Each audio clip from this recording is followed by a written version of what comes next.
La foi n'est pas un combat d'idées. Celui qui a la foi n'est pas celui qui possède la meilleure idéologie, le meilleur évangile, la meilleure doctrine.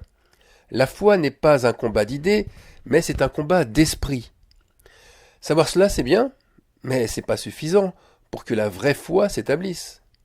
Parce que celui qui combat les idées, il croira toujours avoir le bon esprit, celui de Dieu. Il croira avoir la connaissance du juste, celle qui lui permet d'être aussi affirmatif dans ce qu'il pense. Et cette certitude-là est un aveuglement. L'aveuglement spirituel est un terrible handicap, plus grand que la cécité, puisque l'aveuglé spirituel est certain qu'il voit. Alors lui signifier son handicap n'aura le plus souvent peu d'effet.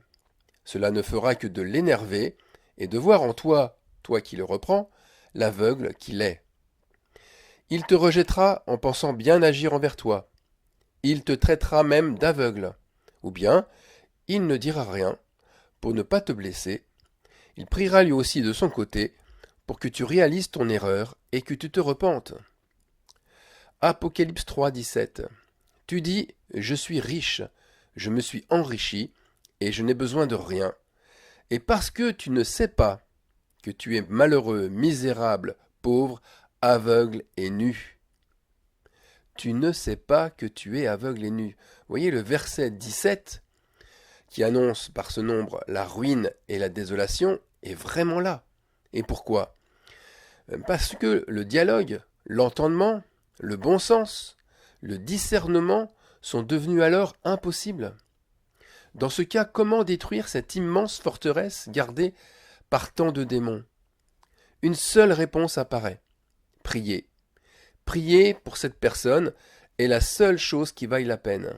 Prier pour que ses écailles tombent de ses yeux et qu'elle reconnaisse son dénuement, son malheur et sa folie. Pardonnez-lui aussi ses fautes, parce qu'elle ne les voit plus, et parce qu'elle a besoin du pardon de Dieu pour les voir à nouveau et s'en repentir. La prééminence de la prière n'est pas une déduction. Elle est annoncée dès le verset 14 par un mot seulement, un seul mot, Amen. Écrit à l'ange de l'église de Laodicée, voici ce que dit l'Amen. L'Amen, le ainsi soit-il, le mot de la fin, c'est la prière du juste. C'est la prière de celui qui a une foi véritable parce qu'il est fidèle. Il a le caractère de Dieu et il voit clair. Et l'ange de l'église, qui est-il ? L'ange de l'église, c'est un esprit, je sais pas, peut-être une personne aussi, une personne responsable d'une assemblée, un chef religieux. Qui est-ce ? L'ange, dans ce cas, c'est une personne bien vivante, mais animée d'un juste désir de protéger la parole. Un désir de rappeler la saine doctrine en la répétant pour qu'elle s'imprime dans les cœurs. Vous voyez, c'est une doctrine prêchée et qui revient sur les fondamentaux de la foi. Dieu reprend et il châtie tous ceux qu'il aime. Verset 19. Oui, mais aussi, notre Seigneur demande plus encore. Il attend qu'on s'appauvrisse. Et de quelle façon ?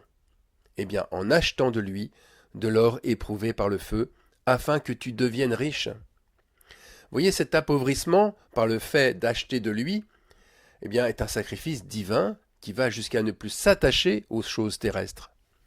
La richesse spirituelle passe par des renoncements lors d'épreuves fortes. Des épreuves, il en parle dans le texte, c'est éprouvé par le feu. L'ange qui prêche un tel évangile, hélas, ne sera pas écouté par la majorité. Un petit rejeton l'écoutera. Et le mot ange signifie envoyé. Ésaïe était peu écouté par un peuple endurci, bien qu'il fût l'envoyé pour l'Israël de son époque. Car faisons attention, malgré l'amen, malgré l'ange, même avec une cécité guérie, ce croyant pourra encore redevenir aveugle. Pourquoi ? Parce qu'il peut lui manquer ce fameux zèle. C'est ce qui est dit au verset 19. Et donc du zèle et repens-toi. Le zèle, c'est l'empressement. Dès que la vue revient, il ne faut surtout pas tarder à se repentir. Le faire le plus vite possible. Attendre, laisser traîner, mais c'est laisser la porte ouverte aux mauvais esprits, et c'est faciliter leur retour en multitude. Quel mauvais esprit ? Là aussi, le mot Laodicée emporte le sens. Laodikea en grec, Lao qui signifie peuple, et Diké signifie justice, châtiment, condamnation, coutume. C'est par conséquent un esprit coutumier de condamnation, de châtiment, qui vient d'un peuple humain. Et cet esprit donne l'impression d'avoir l'épée de justice dans ses mains, et donne l'impression de prendre toujours les justes décisions. Peuple juste, c'est le sens donné aussi à l'Odyssée. Alors cet esprit mauvais pousse par conséquent les uns et les autres à condamner, à juger l'autre, comme se dire à soi-même « Tous ceux qui ne croient pas comme nous iront en enfer ». Voilà comment ils jugent. Ils jugent précipitamment, sur l'apparence et sans discernement. Et leur jugement est implacable pour les autres, tandis que pour leurs semblables, il est rempli de clémence, de grâce et de louange. Jésus, ayant porté tous leurs péchés à la croix, ils ne verraient plus leurs fautes. Ils sont convaincus d'être l'élite, d'être les élus. Ils jugent que leur foi provient d'une décision personnelle. J'ai accepté Jésus dans mon cœur. J'ai laissé Christ entrer dans ma vie. J'ai décidé, personnellement, de devenir chrétien et d'apporter ma dîme et mes offrandes à telle assemblée. Vous voyez, cette fausse richesse spirituelle amène à se voir comme un peuple qui prie debout alors que Dieu se rencontre à genoux dans l'humilité avec un cœur misérable. Croyez-vous que cette chape de plomb spirituelle, elle n'arrive qu'à quelques croyants dans les églises? Pas du tout, la tiédeur est un passage quasi obligé pour tout croyant.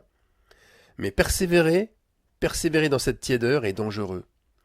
Car celle ou celui qui voit clair, il se sent comme un étranger au milieu d'un peuple de chrétiens aveuglés. C'est un peuple qui scande sans arrêt la parole de leur groupe religieux.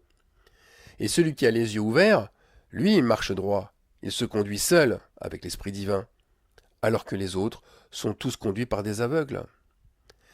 Notre génération est celle de Laodicée. Les temples religieux, les assemblées, quel que soit leur nom, sont infectés par cet esprit mauvais laodicéen. Toute la chrétienté est malade de ce virus qui est l'autosuffisance, la certitude de son salut, le sentiment d'avoir l'esprit pur, le sentiment d'avoir l'intelligence divine. Bref, c'est ça l'aveuglement. La tiédeur, elle est devenue un état d'âme permanent. Et cette tiédeur vomissable n'est pas nouvelle. Elle a toujours été là durant les âges de l'Église. Mais aujourd'hui, le phénomène n'est pas local ou propre à quelques mouvements religieux. Le phénomène est mondial. L'Église, à l'échelle mondiale, est devenue vomissable car elle est tiède et apostate. Et récemment, en écoutant un économiste parler sur la Chine, je me suis mis à faire le lien direct avec cette tiédeur de la foi. La Chine est paradoxalement le pays le plus pollueur de la planète, mais aussi, c'est le premier de la classe en ce qui concerne la transition écologique. La Chine est la nation la plus en avance sur une nouvelle façon de produire, de consommer ou de travailler écologique. Tout cela dans le but, bien sûr, de moins polluer. Eh bien, cette étonnante contradiction saute aussi aux yeux en ce qui concerne le monde chrétien. C'est un peuple soi-disant saint où éclatent 1000 scandales, des divorces, des infidélités, une prise d'intérêt financier exorbitant, un sectarisme, une pédocriminalité, des violences sexuelles, des mensonges, une corruption. Bref, toute cette pollution, cette souillure, elle est masquée, autant qu'elle peut l'être, par des principes religieux progressistes qui sont de plus en plus affichés. Par exemple, la fraternité, la justice sociale, l'aide humanitaire, l'amour inconditionnel, le sens du partage, le respect de la vie. On remarque bien, l'Église tiède elle se reconnaît bien là, apparaissant comme l'image d'une future épouse qui se présente avec une robe de mariée maculée et sale, et qui montre une fausse virginité. Alors pour résumer, on peut le faire avec Proverbe, chapitre 30, verset 12, qui dit que « Il est une race qui se croit pure et qui n'est pas lavée de sa souillure ». Et les exemples de cette race, de ce peuple, sont légion dans la Bible. Parmi elles, nous avons l'exemple du roi Saül, bien sûr. Saül, Premier roi d'Israël affirmait lui aussi observer la loi de Dieu et toutes ses ordonnances. On lit ça dans le livre de 1 Samuel 15, versets 13 à 14. Mais le prophète Samuel, lui a prêché son aveuglement à Saül, et un aveuglement sans détour, qui finit ainsi. Puisque tu as rejeté la parole de l'Éternel, il te rejette aussi comme roi. Quant à Job, lui aussi se croyait pur et sans péché. Regardez Job chapitre 33, verset 9. Je suis pur, je suis sans péché, je suis net, il n'y a point en moi d'iniquité. Et tout de suite derrière au verset 10, le voilà, Job, accusant Dieu d'injustice. Et Dieu trouve contre moi des motifs de haine.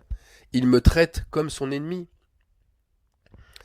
Ésaïe, quant à lui, pointait un peuple d'Israël aveuglé par la suffisance. Et Ésaïe affirme sans trembler, c'est pas Ésaïe là, c'est ce peuple qui affirme sans trembler, retire-toi, ne m'approche pas, car je suis saint. Ésaïe, chapitre 65, verset 5.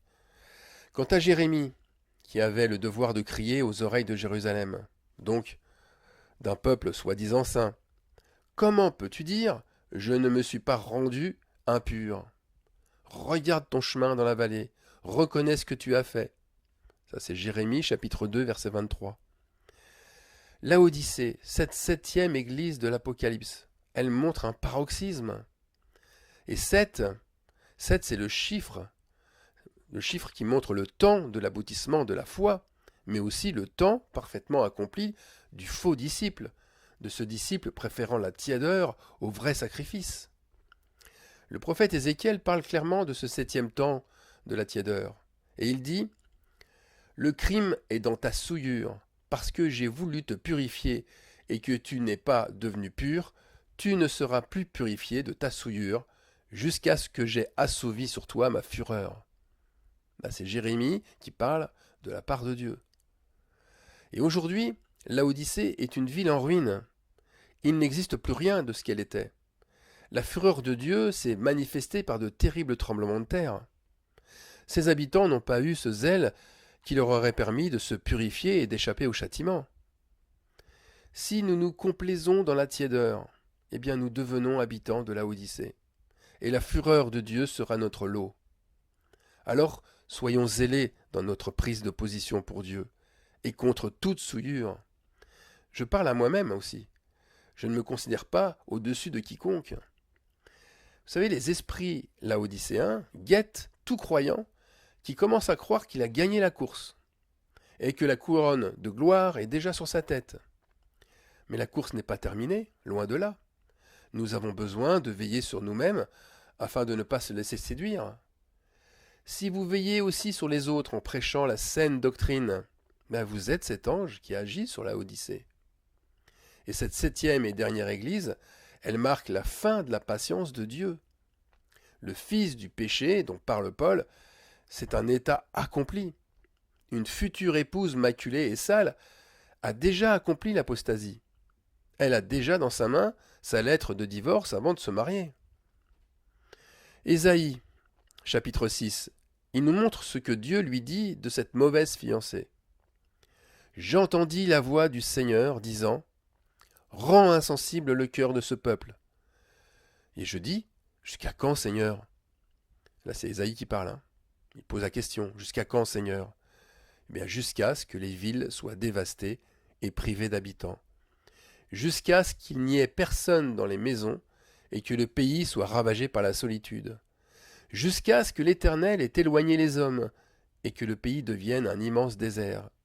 Et s'il y reste encore un dixième des habitants, ils seront à leur tour anéantis.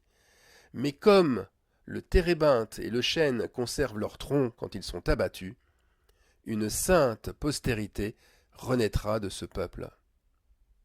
Alors, si nous avons à cœur de revenir vers Dieu, en brisant toute cette fausse richesse qui nous élevait, eh bien faisons-le rapidement. Puis prions pour que notre fidélité, elle reste un joyau attaché à notre vêtement saint. Parce que cette septième église, l'église de Laodicée, elle cache en elle une sainte postérité. Elle cache un être qui a l'apparence misérable. C'est un rejeton qui repousse de cet arbre abattu. Mais qui dans la réalité, c'est un vrai vainqueur. C'est une véritable mariée qui est pure, sans tache.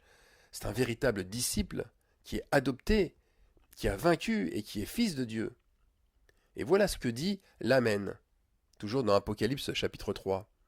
Voici, je me tiens à la porte et je frappe. Et si quelqu'un entend ma voix et ouvre la porte, j'entrerai chez lui, je souperai avec lui et lui avec moi. Et celui qui vaincra, je le ferai asseoir avec moi sur mon trône, comme moi j'ai vaincu, et je me suis assis avec mon Père sur son trône. Apocalypse 3, versets 20 à 21. Amen.